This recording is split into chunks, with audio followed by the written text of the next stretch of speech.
So now I've installed everything. The Flex Seal is pretty cured. I'm happy with how that turned out. And we've got working on the transom now, so I'll flip the camera around and show you. And this thing is almost sealed up. One thing that I would recommend is I had to put a bar here. This is just temporary, but you know the boat wanted to bow, basically move, because I've removed the the structure out of the transom, and so this was flexing and doing all kinds of weird stuff. So I ended up putting a bar in there to hold the distance and keep it apart. So if you're doing that on your boat, just know that you might need to do something like that. So what we've done here is I basically, super simple.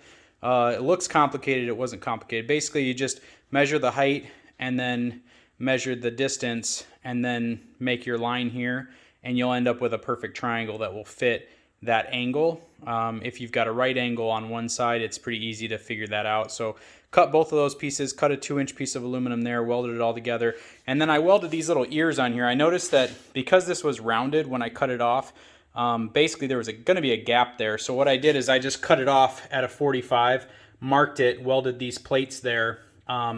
And this is really good because this is going to give me, I'm basically just going to seal that in, and that'll be that. But the nice thing about that is it gives me something in the back that's nice and thick to anchor to. So once that's in and anchored to the whole thing, then I've got additional points to weld things to or whatever. So I just left those up there. Basically what's going to come is once we get the engine in, then we're going to have to fit all the accessories and all the things, and so that's what that looks like. So got this coming out here. Just put the pump on there to make sure that I knew kind of what it was going to look like, how everything was going to clear and everything. So it's turning out pretty good. So the Flex Seal will hold this in. This isn't going to have a lot of water pressure on it. It's going to be submerged, but it's not going to be like where it's not like the same type of pressure as it would be under the boat. So filling these cracks and stuff I think will be just fine. With Flex Seal on both sides, I think it'll be all right. That stuff's pretty tough. So this is so now we're just gonna make something that clamps this to here, and then once it's all clamped in there, we'll Flex Seal the whole thing, seal it all in, and then this thing will be ready to test in the water. So that'll be the next things after I get done here.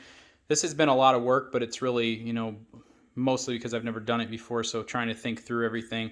Once this gets in, we'll put the drive shaft in so that it plugs up the hole there, and then everything should be sealed, and then at that point we'll go find some open water. It's winter time now, so who knows where that's going to be, but we'll find some open water, drop it in, see if we end up with any water in the boat, and then go from there. And if it feels like it's pretty good and pretty solid and all that, then we'll move forward with the next part. So just got to chop these bolts off. Everything all here went really well. Underneath here where this seam is, there's the Flex Seal squeezed out nicely. So we've got a good seal between that and the boat. It's like this wide. So I'm I'm very confident no water's going to come through there. Same thing with right here.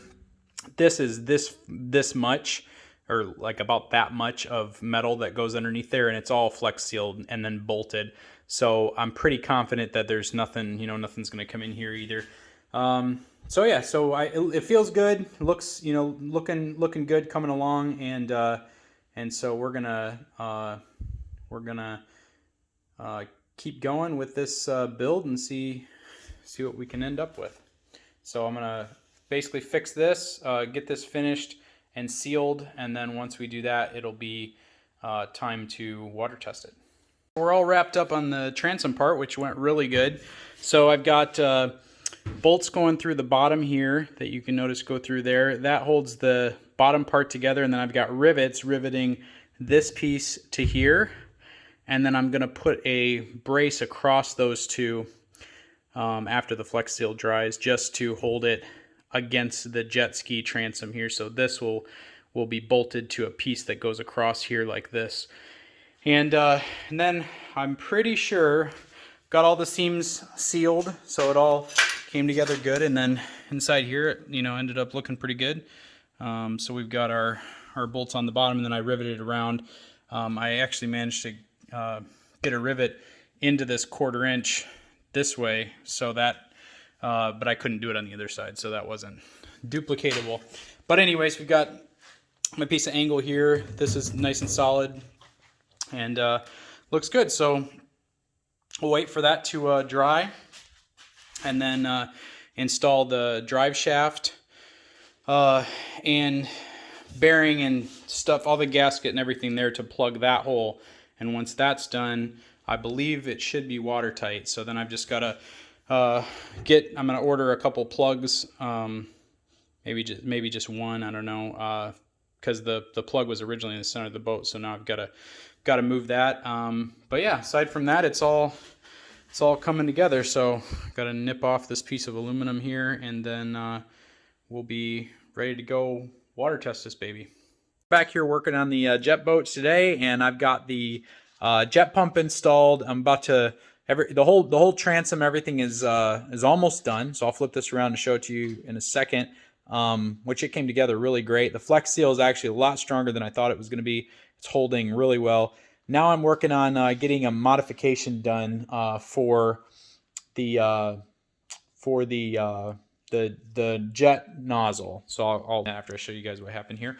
So we've got some so the jet pump's installed on there. We've got our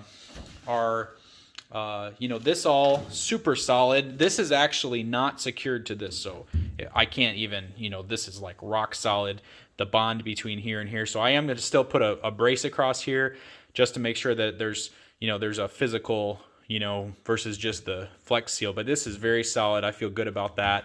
And then, you know, but what we're working on here now is what we've got is the nozzle that came on this was only a turn nozzle. It didn't have trim, so I wanted trim. So this is a Kawasaki STX 15F, and so the nozzle that it came with is just turning, and then the reverse bucket was mounted to this, you know, to this thing here. I wasn't sure at the time that I was going to use the ride plate.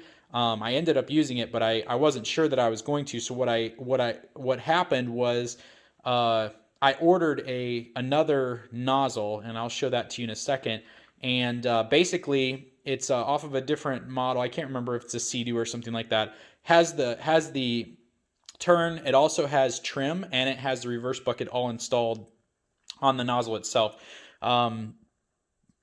So it should turn out really good. The only thing is these holes are slightly, like 1/2 millimeter. This bolt pattern is 1/2 millimeter narrower than the other nozzle. And so what I'm doing here is I'll take you over to the milling machine. What I've got going on here is I basically, really simple, all I've done is, you know, you can see this one's already done here. So we'll bring it in nice and close so you can see.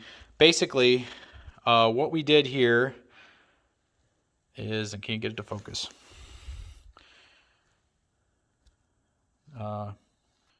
Okay, so what we did here is we basically are, you know, I'm milling it out just slightly, just bring in the holes, you know, so I marked some lines here so I would know where to go, and I got some lines on this one too, and basically all I'm doing is just, you know, using this kind of like a drill press, and basically you could do the same thing on a drill press with a milling bit, and basically just bringing this hole in, you know, 1 millimeter so the bolt pattern fits, and then this should bolt right on without having to make any modifications. If it doesn't work, I can always go back to the stock one, which is fine, and I will show you the stock one.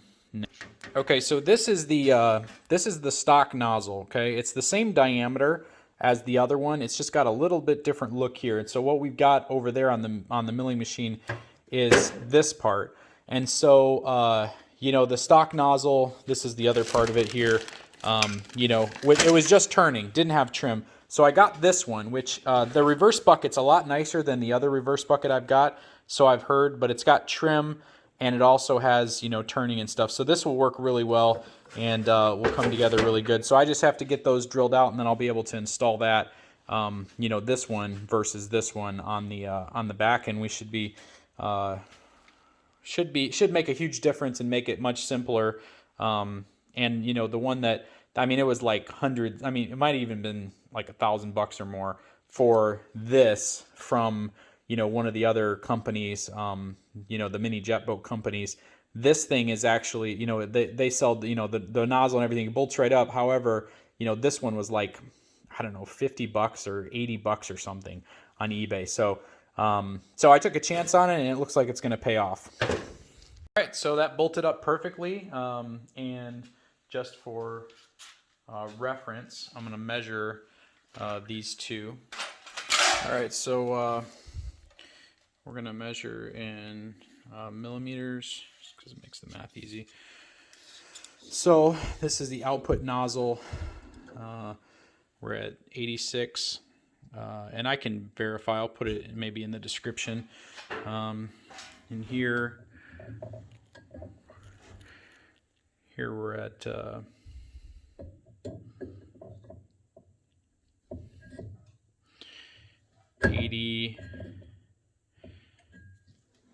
81. So 5 millimeters bigger nozzle. I don't know if that's going to make a difference. We'll have to see. But it does give me, you know, trim, and it does give me trim, and it gives me the reverse bucket.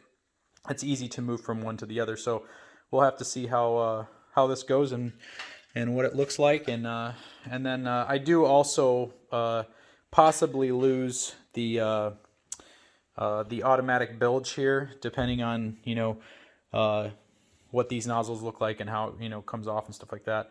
But we'll have to figure out what to do with that. I'll probably just install a bilge pump and forget about that feature, just because that'll be much easier. So as I talked about, you know, with the nozzle sizes, so this is the stock nozzle, and so as we measured this one, you know, coming out of the pump directly, this one is 81 millimeters. Okay, 81.81. But the termination nozzle, the final nozzle on this one is actually, so this is the stock nozzle. This one's 90 millimeters. Okay, so we measured this one. This is the one off the Sea-Doo, I believe.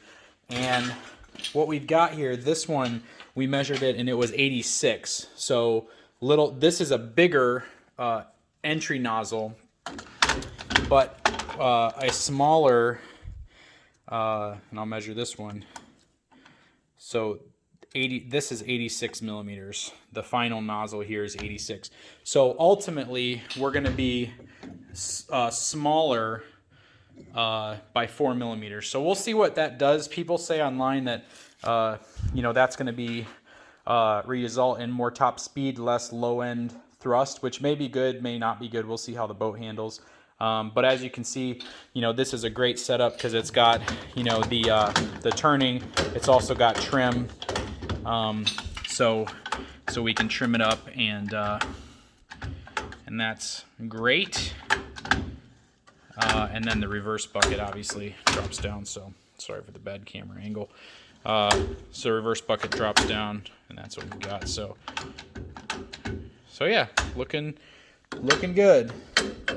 Looks like we got some kind of, oh, so the trim, yeah. So this is the trim, and it's, you know, awesome. This is super great, because that means I can, you know, really tune the boat to how the boat's going to drive, and that's a great feature. So yeah, so that's look like it's gonna work great. I've got, you know, the steering. I've got steering there, and then I've got the reverse bucket here. So I've got two openings there. I'll have to add another opening, you know, either in the boat or something, maybe up here even for the trim, or for the, you know, for the trim there. Yeah. So anyways, looks good. And then it also looks like, you know, with our stomp grate, we've got enough. Set this down. With our stomp grate, which is underneath there, so we're not going to be able to. It actually comes up like this, and this is good because this actually clears. So we'll be able to I'll probably put that and use these brackets as, you know, for the stomp grate. I'll probably extend this out, put a bar here or something that comes out over here, and then we'll have a platform here, and that'll go down there. For now, I'm just gonna leave it and maybe not rig something up right away, but I did want to get it installed before I got all this installed on the boat so that later on I can come back and finish this fabrication. So yeah, it's looking good, coming along. I'm going to go ahead and install the drive shaft, and then we'll be on to cutting off those bolts and going to I still got to trim off this piece of aluminum here, but basically cutting off those bolts, and then we'll drop the engine in and start rigging things up. So I'm pretty happy with how this has turned out. So we've got our rear brace. This will give me, I put these corner braces on just to see how that would help with the hull, and now it's nice and solid. So I'm gonna go ahead and vacuum up, and I've cut the bolts off and got ready for the engine. So I'm gonna vacuum the whole boat out, and I got to move some stuff around, and then I'll drop that in place. I've got to basically get the boat underneath the hoist and ready for that. And then I've got to notch out, you see the bolt that comes right up through the motor mount of the engine. So I'm going to basically get the engine up in the hoist and then take the motor mounts off of it and then install them here so that I can just drop them, drop the boat right on, or drop the motor right onto the motor mounts, and then we'll go from there. So it's getting pretty exciting. The boat feels nice and solid as far as the bottom is concerned, so I'm not worried about dropping the weight in there. I think it'll be fine. But we're definitely done flipping this thing over by hand because it is way too heavy now. So after that's in, we'll be able to, all this is set. The Flex Seal actually, if you look at the consistency here, it's, it's very, very solid. And, I'm thinking this is going to be some good stuff. So, it's, after 24 hours, this stuff is just really, really solid. So I'm happy with it. I think it's going to turn out good. So we've got everything in place, ready for the engine. So just going to vacuum it out and then drop that in. All right, so we're all set to install the engine. So we've got our boats all ready. It's all vacuumed out, ready to go. Bolts cut off. I'm going to have to, so I've got my chain hoist here anchored into multiple ceiling joists. So this is, I obviously wouldn't lift anything much heavier than this, but you want to have something solid anchored there. This is, not that heavy, so it'll work fine. The other thing is a little trick that, some people don't know, something I learned when I was picking this up, is they've got a, attach, you got a spot to attach on either side here.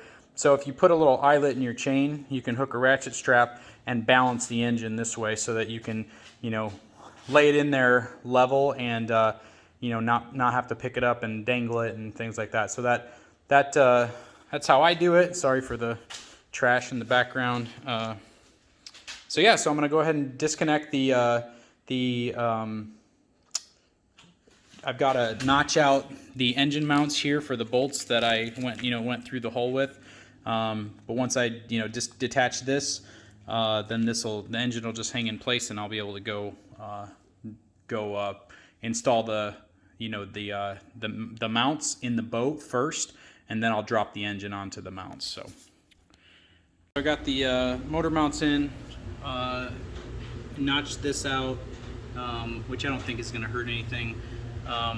So on both sides. So those are sitting in there ready to drop the engine in. So we're going to get it hoisted up and put in place.